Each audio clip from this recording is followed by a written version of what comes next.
नमस्कार, सुप्रभात, good morning. आप देख रहे हैं IBC 24। मैं हूं आप सभी के साथ रचना नितेश और साथ की बड़ी बात में आप सभी का बहुत बहुत स्वागत है। देश दुनिया आपके प्रदेश की हर बड़ी खबर इस बुलेटिन से करेंगे शुरुआत, लेकिन सबसे पहले हेडलाइंस।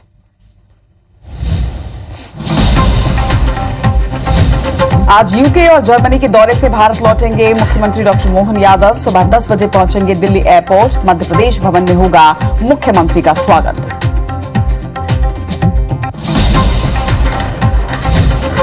बिलासपुर, सरगुजा और बस्तर संभाग की बैठक लेंगे मुख्यमंत्री विष्णुदेव साय। भाजपा प्रदेश प्रभारी नितिन नवीन भी रहेंगे मौजूद। विकास की रणनीति।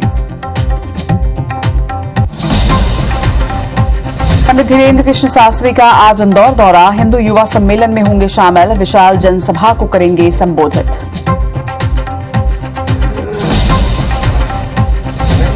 संभल जाएगा सपा का 15 सदस्यीय प्रतिनिधिमंडल। हिंसा पीड़ितों से मुलाकात कर बनाएंगे रिपोर्ट। पथराव में 6 लोगों की हुई थी मौत।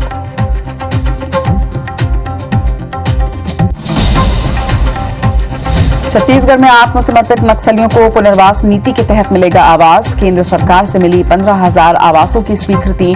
IBC 24 के न्यूज रूम में डिप्टी सीएम विजय शर्मा ने किया था ऐलान।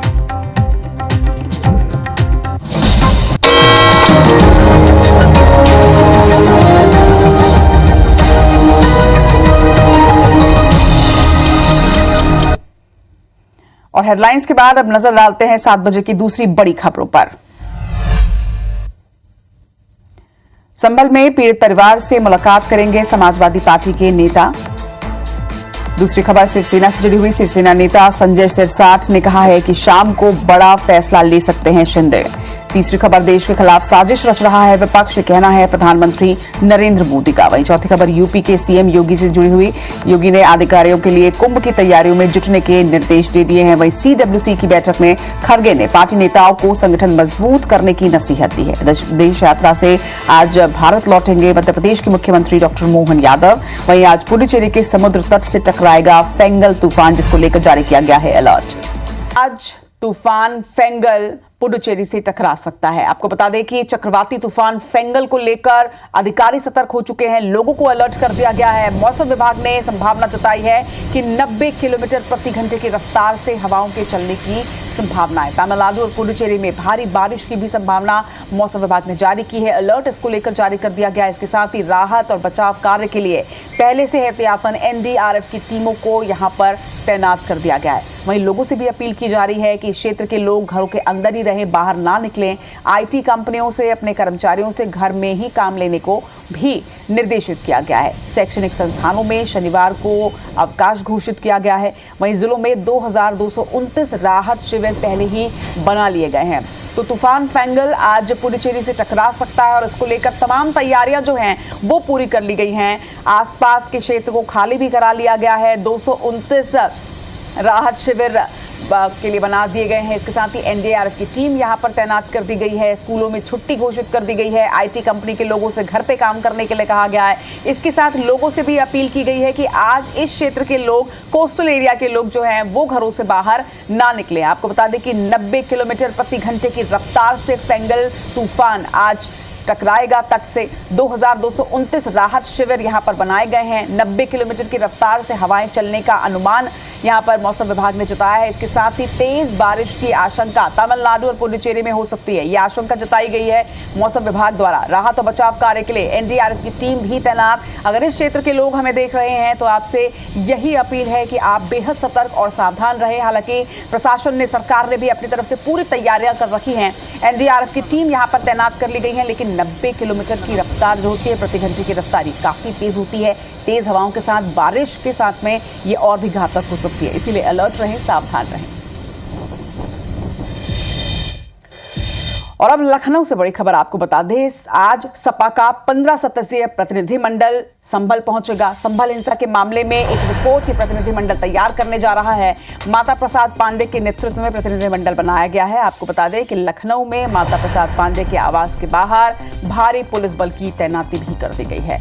संभल में जामा मस्जिद का सर्वे करने के लिए टीम पर पथराव हुआ था और पथराव के बाद से ही यहां पर तनावपूर्ण स्थिति बनी हुई है। पथराव में 6 स्थानीय लोगों की मौत हो गई थी, जिसके बाद लगातार तनाव ये क्षेत्र झेल रहा है, जिसके बाद फिलहाल पुलिस फोर्स यहाँ पर तैनात कर दी गई है, लेकिन अभी भी स्थिति यहाँ पर सामान्य नहीं हो पाई है। ऐसे में जब सपा का प्रतिनिधिमंडल जा रहा है तो ये माना जा रहा है कि वो वहाँ पर सर्वे करेगा, वहाँ पर लोगों से बातचीत करेगा और उसके बाद एक रिपोर्ट तैयार करेगा। और ऐसे में आज सुरक्षा व्यवस्थाओं को और चाक चौबंद किया गया है।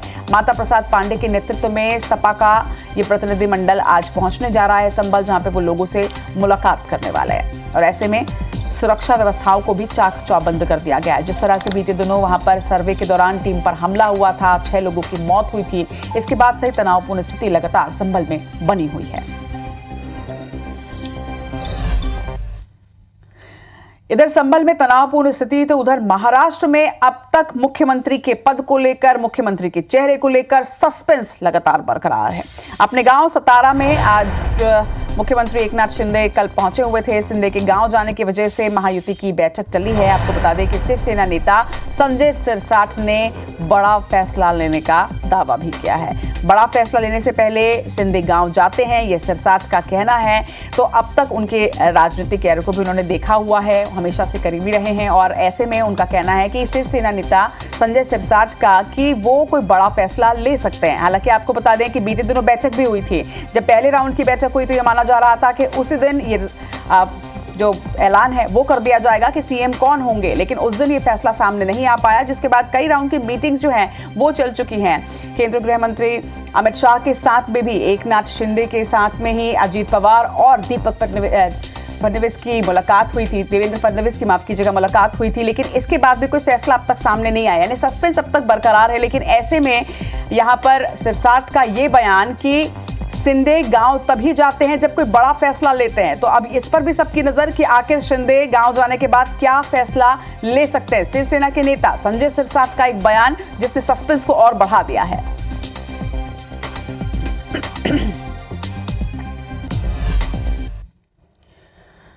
और अब बात करेंगे प्रधानमंत्री नरेंद्र मोदी के दौरों की। आज ओडिशा के दौरे पर रहने वाले हैं प्रधानमंत्री, जहां पर डीजीपी सम्मेलन में वो शामिल होंगे। इसके साथ ही केंद्रीय गृह मंत्री अमित शाह बैठक की अध्यक्षता करने जा रहे हैं। आपको बता दें कि केंद्रीय पुलिस संगठनों के प्रमुख भी इस बैठक में शामिल होने वाले हैं। माना जा रहा है कि आतंकवाद, उग्रवाद, तटीय सुरक्षा और राष्ट्रीय सुरक्षा पर उड़ीसा में इस बैठक में चर्चा की जानी है। सम्मेलन में आंतरिक सुरक्षा पर भी बड़ा मंथन होने जा रहा है। इसके पहले कई राज्यों में सम्मेलन आयोजित किया जा चुका है, जिनमें गुवाहाटी, गुजरात, हैदराबाद, ग्वालियर में ये बैठक का आयोजन हो चुका है। पुणे, लखनऊ, नई दिल्ली और जयपुर में भी ऐसे आयोजन हो चुके हैं। और अब ओडिशा, जहां पर बीजेपी ने नई सरकार बनाई है, उस राज्य में भी ये एक अहम बैठक होने जा रही है, जहां पर केंद्रीय गृह मंत्री अमित शाह की अध्यक्षता में ये बैठक होगी।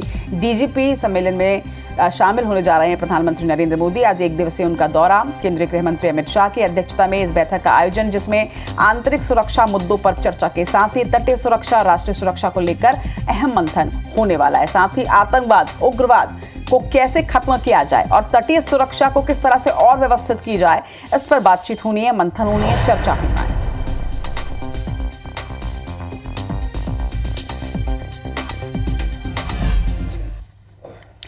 और अब रुक करते हैं राज्य की खबरों की ओर। सबसे पहले छत्तीसगढ़ की खबर आपको बता दें, जहां पर आज भाजपा की संभाग स्तरीय बैठक होने जा रही है। आज और कल यानी 2 दिवसीय की बैठक होगी, जिसमें निकाय और पंचायत चुनाव को लेकर अहम चर्चा होनी है। दोपहर 3:30 बजे बिलासपुर, सरगुजा और बस्तर संभाग की बैठक होनी है। कल रायपुर और दुर्ग संभाग की बैठक का आयोजन किया गया है। तो 5 संभागों में 3 में आज बैठक में 3 संभागों पर चर्चा होगी। वहीं कल रायपुर और दुर्ग संभाग की बैठक आयोजित होगी। मुख्यमंत्री विष्णुदेव साय के साथ ही बीजेपी के प्रदेश प्रभारी नितिन नवीन इस बैठक में शामिल होंगे। भाजपा प्रदेश अध्यक्ष किरण देव भी शामिल होंगे, यानी तमाम दिग्गज जो हैं वो भी इस मीटिंग में शामिल रहेंगे। और माना जा रहा है कि निकाय चुनाव को लेकर अहम बैठक ये है पार्टी की। भाजपा प्रदेश प्रभारी नितिन नवीन भी कल पहुंच चुके हैं इस मीटिंग के लिए और आज दोपहर 3:30 बजे से ये मीटिंग शुरू होगी। 3 संभागों की मीटिंग आज होनी है, वहीं कल 2 संभागों की बैठक होगी। 2 दिवसीय ये बैठक है, भाजपा की संभाग स्तरीय बैठक है, जिसमें तमाम दिग्गज जो हैं वो शामिल होंगे। प्रदेश प्रभारी नितिन नवीन भी पहुंच चुके हैं। निकाय और पंचायत चुनाव को लेकर इस बैठक को आयोजित किया गया है। माना जा रहा है कि पूरा रोड मैप, पूरी रणनीति जो है निकाय चुनाव को लेकर इसी मीटिंग में बना ली जाएगी, क्योंकि संभाग स्तरीय ये मीटिंग है। एक एक करके हर संभाग पर चर्चा की जाएगी और उस संभाग के जो प्रभारी हैं, उस संभाग के जो प्रतिनिधि हैं, वो भी इस बैठक में माना जा रहा है कि मौजूद रहेंगे।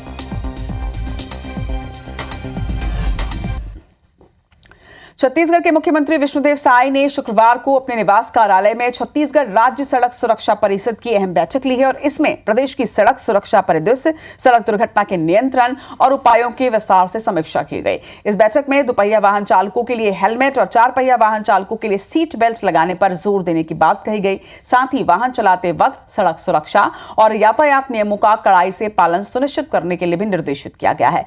इस दौरान मुख्यमंत्री साय ने बस संगवारी ऐप भी लॉन्च किया और सड़क सुरक्षा पर प्रकाशित पोस्टर का विमोचन किया। इस ऐप में 5000 से ज्यादा बसों को शामिल किया गया है। ऐप से यात्री बस की समय और रूट को जान सकेंगे, जानकारी ले सकेंगे। सितंबर 2023 से अक्टूबर 2024 तक 101 ब्लैक स्पॉट और 748 जंक्शन के सुधार कार्य पूर्ण किए गए हैं। आपको बता दें कि प्रदेश के 14,261 वाहनों में व्हीकल लोकेशन ट्रैकिंग डिवाइस, 72,000 से ज्यादा वाहनों में स्पीड गवर्नर और 2,200 बसों में पैनिक बटन लगाए गए हैं।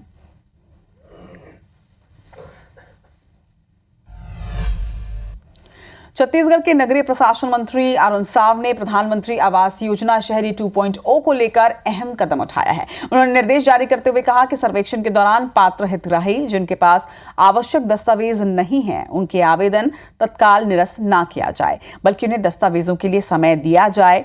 उन्होंने निकायों को जाति और आय प्रमाण पत्र के लिए संबंधित राजस्व कार्यालय से व्यक्तिगत समन्वय स्थापित करने के भी निर्देश दिए हैं। तो अहम फैसला ये लिया गया है नगरीय प्रशासन मंत्री द्वारा, जहां पर अगर दस्तावेज नहीं होते हैं तो तत्काल उनका आवेदन निरस्त ना किया जाए, ये निर्देशित उन्होंने किया है। उनका कहना है कि हितग्राहियों को समय देना चाहिए ताकि वो अपने दस्तावेज प्रस्तुत कर सके। निश्चित तौर पर एक अच्छा कदम।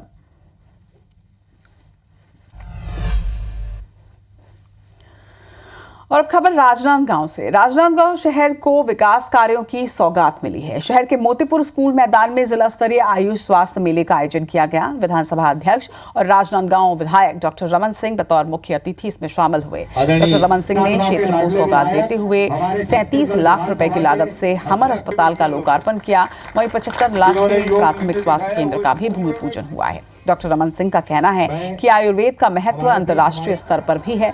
पंचकर्म के लिए लोग केरल, बेंगलुरु, हैदराबाद तक जाते हैं। वहीं ये सुविधा अब आपको राजनांदगांव शहर में मिलेगी।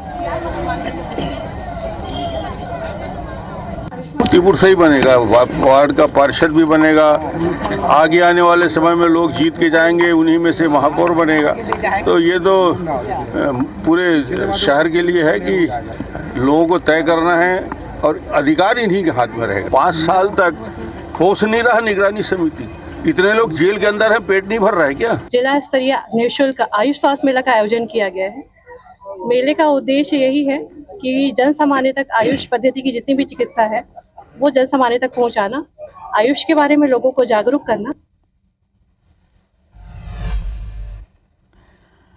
और अब रुक करते हैं मध्य प्रदेश की खबरों की ओर। उमंग सिंघार ने बीजेपी पर मध्य प्रदेश में बड़ा आरोप लगाया है। उनका कहना है कि बीजेपी नेताओं का कांग्रेस नेताओं से मारपीट का उन्होंने आरोप लगाया। नेता प्रतिपक्ष उमंग सिंघार ने दरअसल सोशल मीडिया हैंडल एक्स पर एक पोस्ट किया है और लिखा है कि ये है संस्कारित और अनुशासित पार्टी बीजेपी की असलियत। कौन सा वीडियो शेयर किया, जरा ये भी आप देख लीजिए स्क्रीन पर। महिदपुर के पूर्व विधायक बहादुर सिंह चौहान की पिटाई का ये वीडियो है और उसमें उन्होंने लिखा है कि पिटाई करने वाले बीजेपी के ही कार्यकर्ता थे।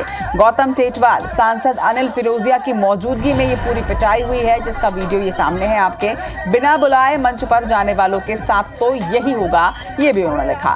साथ ही उनका कहना है कि सीएम साहेब आप विदेश क्या गए, आपके गृह जिले में पार्टी वाले मारपीट करने लगे हैं। ये ना तो राजनीतिक संस्कार है और ना ही सामाजिक व्यवहार। ये कहना नेता प्रतिपक्ष उमंग सिंघार का।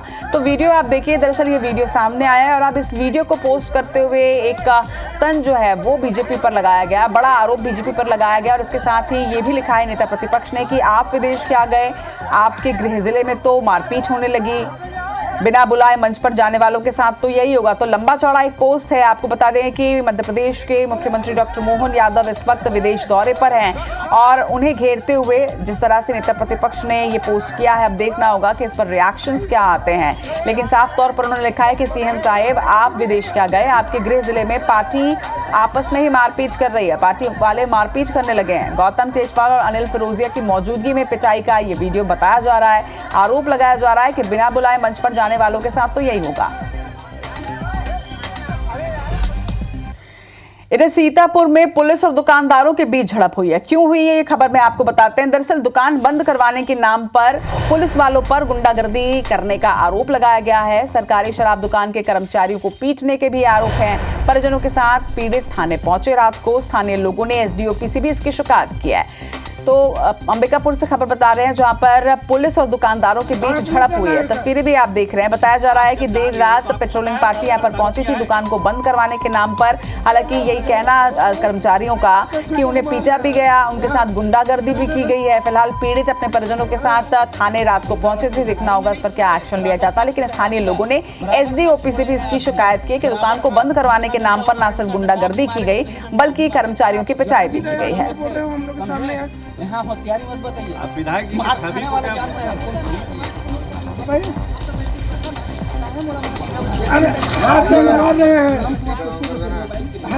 बताओ गरीबी में भैया का नाम